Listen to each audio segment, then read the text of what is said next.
Hey y'all, Shay here. Don't forget to like, comment, and subscribe to The Prodigy.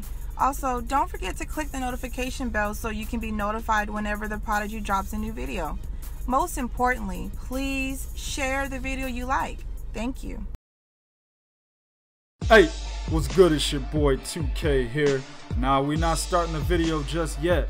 I just want to remind everybody that we got a new sports podcast coming out on Blog Talk Radio called The Movement Sports. Go ahead and go over to your favorite search engine, type in Blog Talk Radio, click the link to the website. In the website's search, type in The Movement Sports. You'll be directed to our page. Hit the purple follow button. You'll have a window pop up basically telling you that you got to sign in as a member. Go ahead and sign up using Facebook, Twitter, or just sign in as a member. Make sure you click the checkbox saying you agree to the terms, and you'll be following The Movement Sports. We pull no punches, and we tell it how it is. Get with the movement or get left.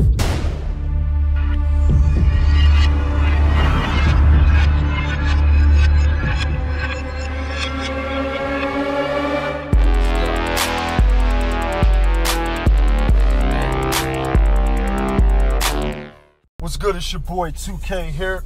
Shout out to the movement and everybody who's moving with us. Also, like I said in the beginning, go ahead and check us out at the Movement Sports Podcast on Blog Talk Radio. That will be every Tuesday night at 8 p.m. Eastern Time, 7 o'clock Central Time. That will be 5 o'clock p.m. Pacific. All right? Also, shout out to the LDBC for supporting us over at 3kingsboxing.com. Go ahead and check out their website. Type in ldbcsports.com and the URL of your favorite browser. You will be redirected to their website. Go ahead and check out the blogging information they have, the videos. Go ahead and grab you a couple t-shirts. Before you leave, click on the headline news tab and you will be redirected to 3kingsboxing.com, where you can get the latest and greatest in boxing information. All right, let's go ahead and break down this fight between Oleksandr Usyk and Murat Gassiev. Now, first of all, congratulations to Oleksandr Usyk for becoming the first Cruiserweight Undisputed champion since O'Neal Bell defeated Jean-Marc Mormick in 2006. So, in about 12 years, Oleksandr Usyk has become the next fighter to obtain this accolade. Congratulations to him. And he will, of course, also take home the Muhammad Ali trophy, being the champion of the World Boxing Super Series tournament. Now, I know I didn't do a prediction video, but I'll go ahead and tell you guys that I got the prediction wrong here. But it was contingent on how Usyk would fight in this fight. Now, breaking this fight down with staff members of 3kingsboxing.com, I basically told him, I said, look, man, the Murat Gassiev that we saw against Junior Dorticos, he basically showed that he has a high IQ. At least in that fight, he showed that, right? He basically likes to wait for his opponent to give up his pattern. And while he figures out that pattern behind a high guard, he will then start to exploit those patterns, or at least the holes that he finds in those patterns in the mid to late rounds. Kind of reminiscent of a young Arthur Abraham. That's how he used to fight, behind a high guard for the first 4 rounds of a fight. A lot of people were like, man, Arthur Abraham just getting his ass beat. But what he was really doing was he was using his IQ to be able to figure out what opportunities his opponent's patterns are giving him. What holes can he exploit, right? And that's when you would see Arthur Abraham start to open up, like around 5, 6, and on. And that's exactly the type of fighter Murat Gassiev is. You know what I'm saying? The problem here is that Oleksandr Usyk fought the correct fight. Now, I picked Gassiev because I was looking at how Usyk looked against Mars Bradis. I kind of skipped the Krzysztof Walarczyk fight. I'm sorry, was it not Walarczyk? My bad. Marco Huck.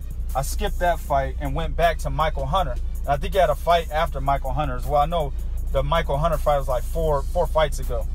But I was primarily looking at those 2 fights.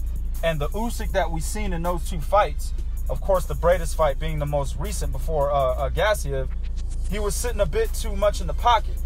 You know what I'm saying? When Usyk is not moving, he becomes pretty much just like every other cruiserweight out there, right? Most cruiserweights are slow, they're plodding, they're sitting in the pocket. That's exactly what Murat Gassiev is, right? That's pretty much how every cruiserweight in this particular tournament was. Mars Bredas has a little bit of movement to him, but he's still kind of somewhat in the same category as the rest of the cruiserweights when it comes to movement, right?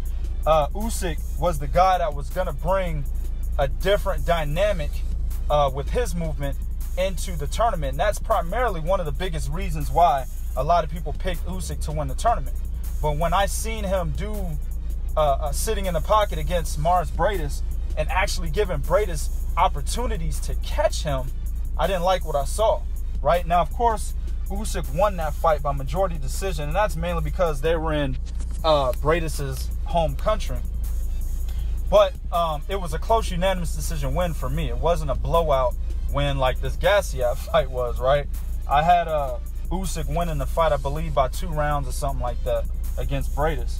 And like I said, all he had to do was just move around the ring, box from the outside behind the jab, and not allow a much slower Bredas to get opportunities at mid-range to inside distance.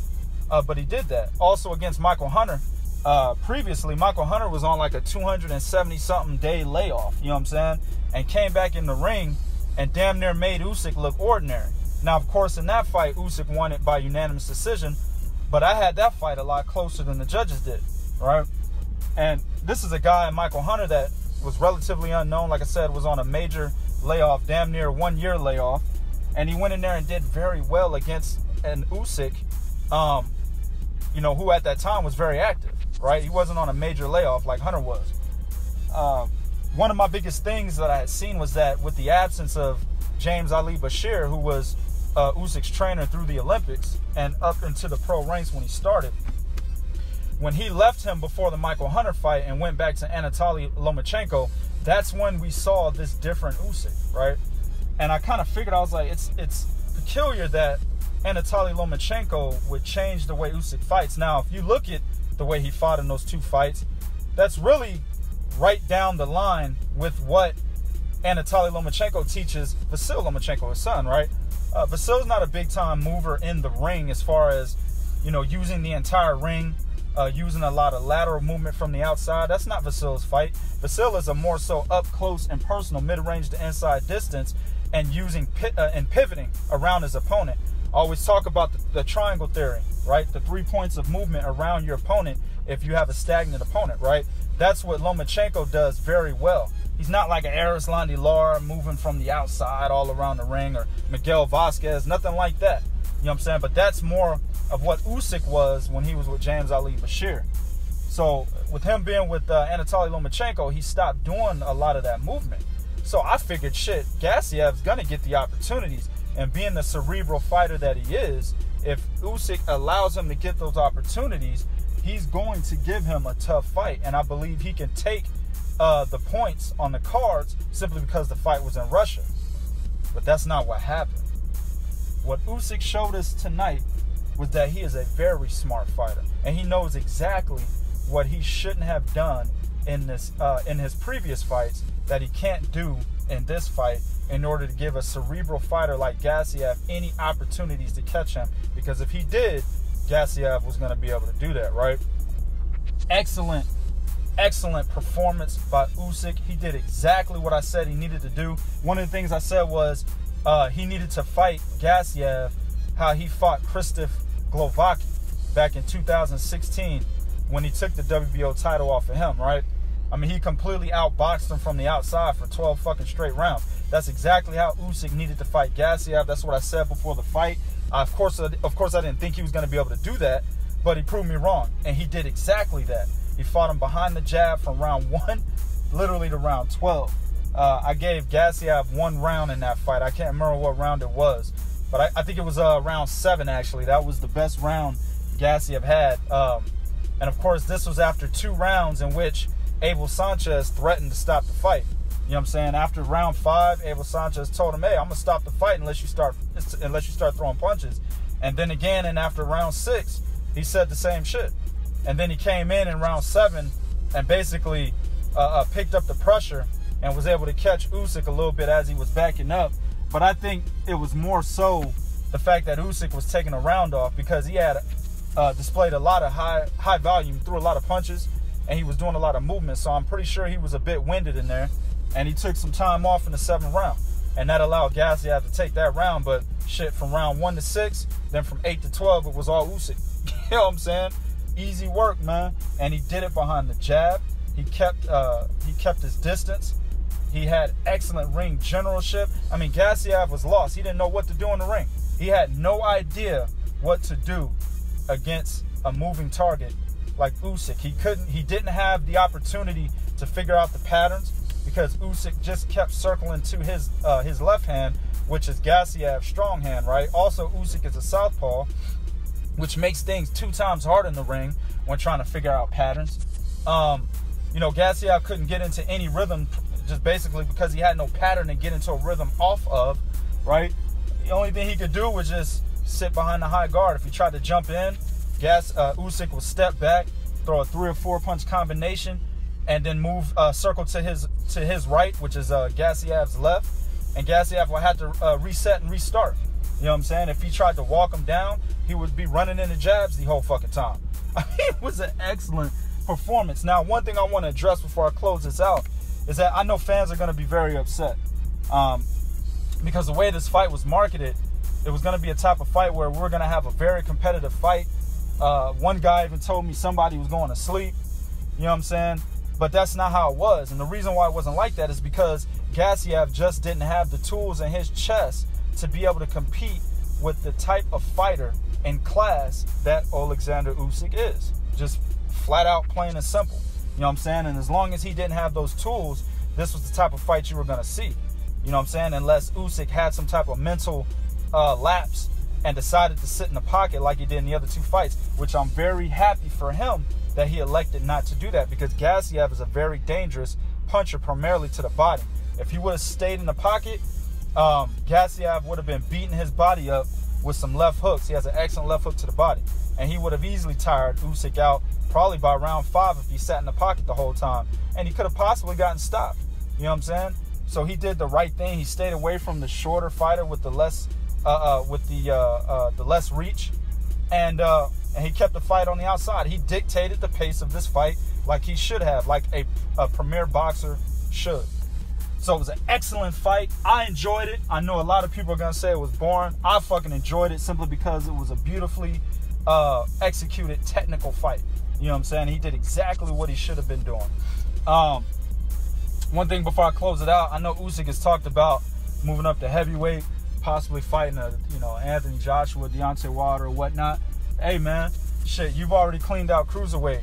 You're the new undisputed champion. If you want to stay at Cruiserweight, go ahead and give Mars Bredas his rematch, who's looking for that, as he was on the undercard against a journeyman. He easily wiped him out.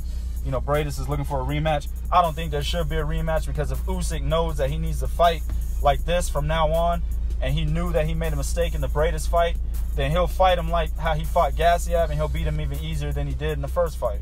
So I'm not looking for a rematch there. A Tony Bellew who keeps moving from cruiserweight to heavyweight, I like that fight. You know what I'm saying? Go ahead and get a scout of with a Bellew name on it. You know what I'm saying? I like that fight. But I like the move to heavyweight. Typically, I'm one of those guys that likes undisputed champions to stick around for a little bit. You know, defend the undisputed status maybe 2 or 3 times. That's what I wanted Terrence Crawford to do. But just like in Crawford's case, Usyk is going to have bigger and better challenges at heavyweight if he decides to move up. So I won't fault him for that. Also, I know Andre Ward was talking about a possible comeback and taking on Usyk at cruiserweight. Man, that's a hell of a fight. I'd love to see that shit. If Andre Ward could come back and get 1 fight under his belt and then challenge Oleksandr Usyk at cruiserweight, oh yeah, I'm definitely tuning into that. So there's a lot of opportunities, man, for the new king of the cruiserweight division. You know what I'm saying? So we'll see what happens. Go ahead and go to 3kingsboxing.com. I wrote a very good recap on this, very detailed. If you missed the fight, or if you just don't like me talking on this video, go ahead and check out the recap on 3kingsboxing.com. Also, again, don't forget to follow us over on the Movement Sports podcast on Blog Talk Radio. YouTube, do what you do in the comment section. Be real. Let me know what you think about this fight. This is real talk for real fans. One.